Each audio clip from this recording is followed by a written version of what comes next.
After today's session at IIM Bangalore, I really experienced a lot of things changing inside me. My key takeaway would be, as Acharya said, to question things that you see in the world and you perceive, and never to take anything for granted. We need to understand about ourselves, about being self-aware. We can actually use the worldly knowledge for the betterment of each and every one of us, including all the other life forms. I got to know a little bit about Vidya and Avidya and how a combination of both of them can help us go through our day-to-day life in a much simpler manner. I'm blessed with, yeah.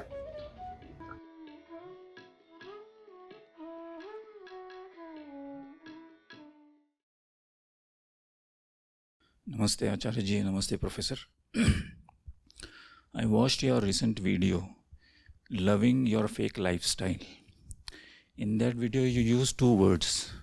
One is abuse of consciousness and another was corporates are dehumanizing the employees. In that context, I wanted to ask you, this dehumanization actually is not only happening in corporates, but I think it is something that starts with the family itself. And the second thing is the abuse of consciousness. We are aware about the gross forms of abuse of consciousness, but we don't know much about the subtle forms of abuse of consciousness. This is one part of the question. Second part is, this is like little paradoxical. Now we see the world is moving towards destruction and climate change. Now all the students who are studying in higher institutions, they are going to join all the corporates that are part of the problem. So how do we help these students to make them aware that where they're going and investing their life is actually pushing their contribution of their life towards the destruction of the planet? And at the same time, we could also talk about the subtle forms of abuse of consciousness. You see, to use human thought, feelings, energy,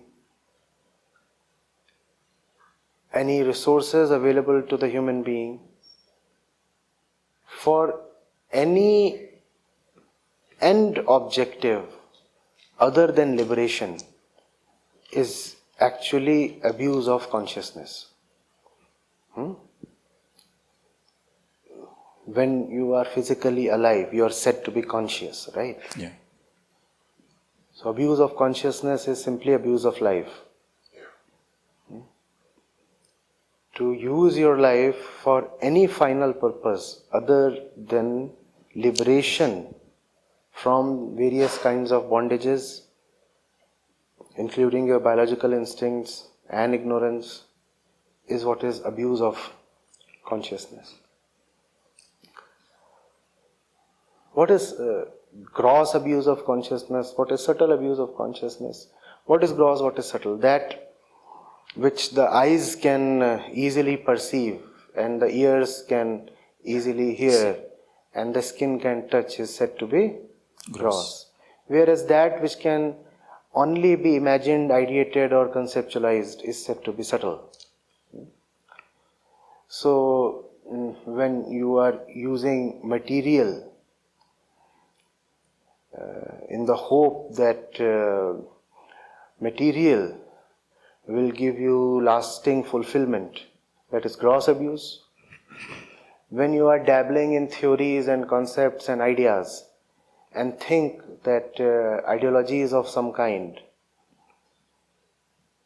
that which we call as love, that too is an ideology, because that is not real love, that's a thought, that's an idea, that's an image.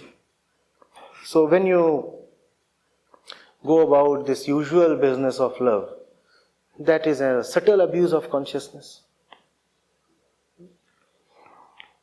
And when it comes to the question regarding corporates, that students pass out and then they serve the same corporations that are directly or indirectly responsible for much of the tragedy today unfolding on this planet. Well, the answer should be obvious.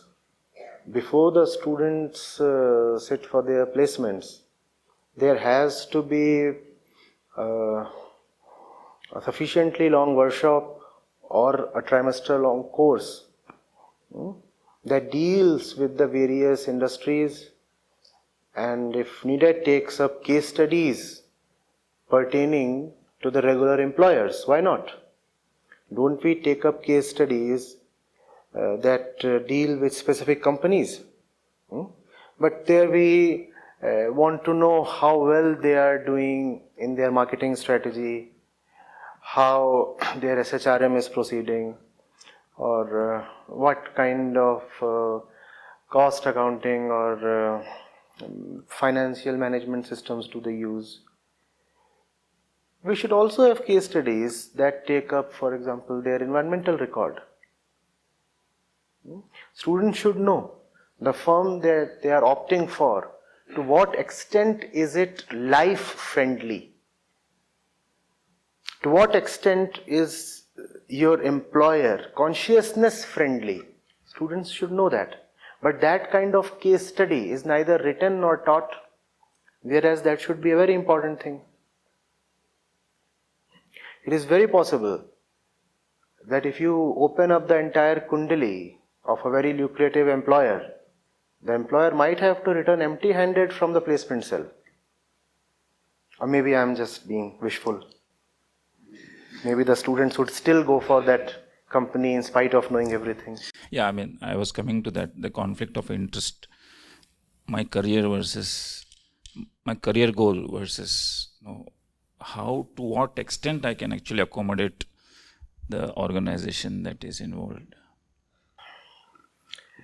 You see, in an ideal sense, obviously you should not spend a second at an improper place.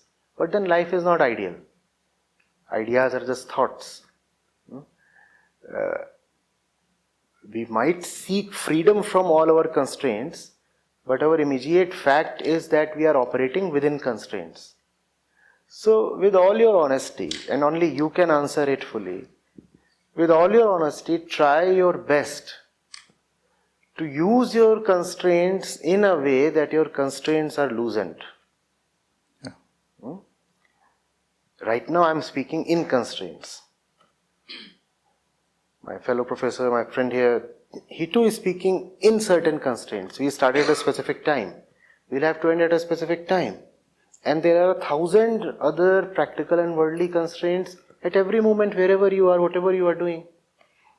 The goal therefore has to be to operate in a way within your constraints that you make your way out of the constraints. As they say, if you are lost in a thick, dark jungle, what do?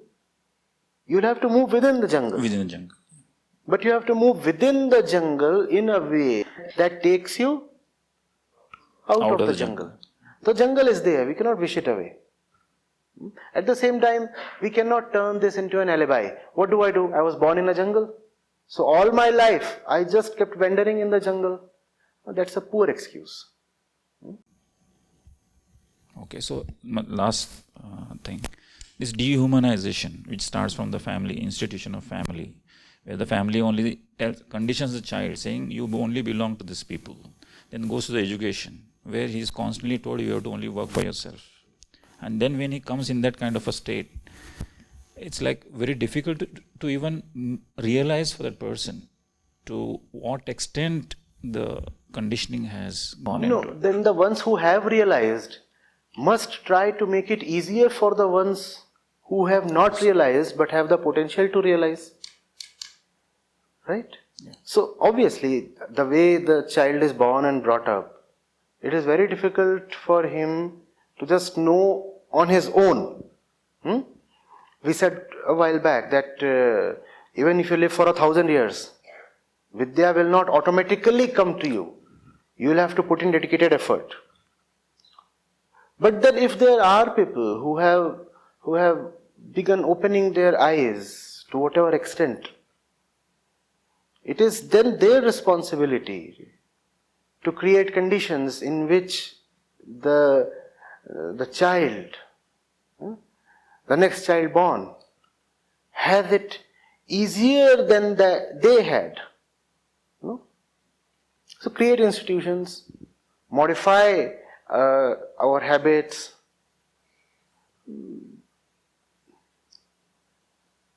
Curriculum.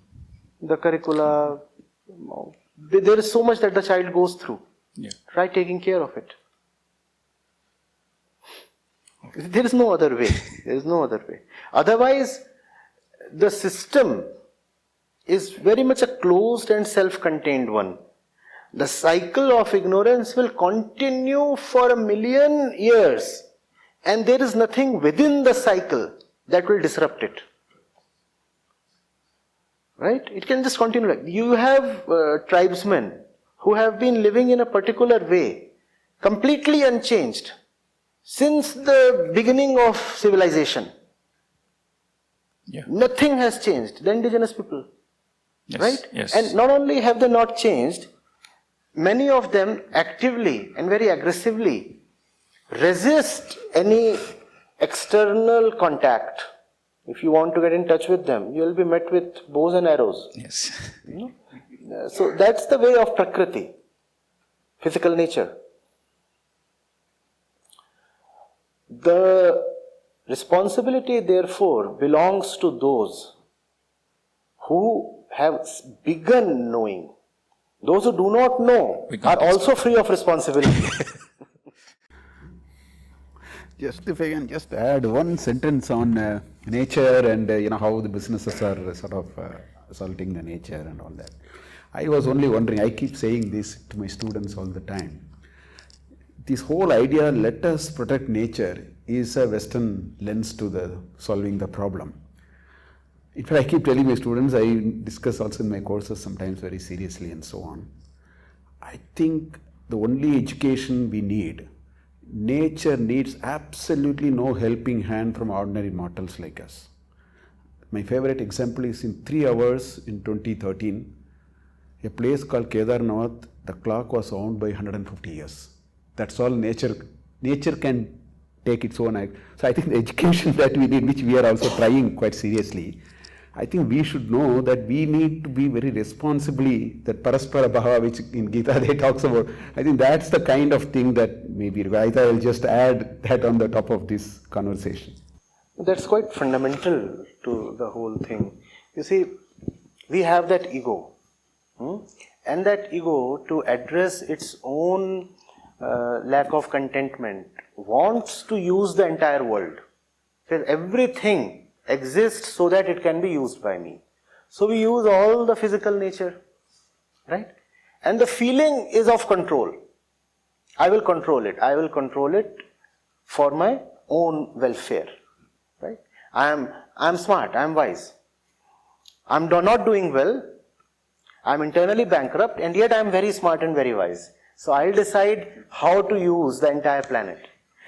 But after a while, it becomes very difficult to avoid seeing that I have totally destroyed the planet. So what do? I still operate from the point of my doership. I say I was the one who destroyed the planet, and now I remaining who I am, I will redress the destruction. You are the destroyer. How will you suddenly become the savior? It's just that the doership knows no limits. Sometimes you say that I am hacking the jungle down. Sometimes you say, oh, I am now going for reforestation. So deforestation and then reforestation. So he is saying here, you leave the forest alone. You neither need to deforest nor reforest. You leave it alone, it will take care of itself. Your reforestation, mind these words, is probably as bad as your deforestation, or maybe even worse, When you are such a drunkard in the internal sense, your consciousness is totally deluded. Do you even know the right meaning of help or redressal of a grievance? Do you really know what the forest needs? A fundamental question. Have you ever known what you really need? Do you know what you need in life? Then how do you know what the forest needs? But the ego and its arrogance know no limits. So you say, I do not know my own needs, but I know what the forest needs, so I'll go and reforest. Your reforestation might actually be worse than your deforestation. Why can't you just keep your hands away, hands off? That's what is needed. But that's something we cannot tolerate to live with. The realization that I am a sick person and my first duty is to take care of myself. I'm not someone who should go about doing this and that in the planet, winning territories or helping people or this, that. You are in no position to help anybody. Not that helping is bad. But if the surgeon himself is in a drunken state, God save the surgery. Not even God can save.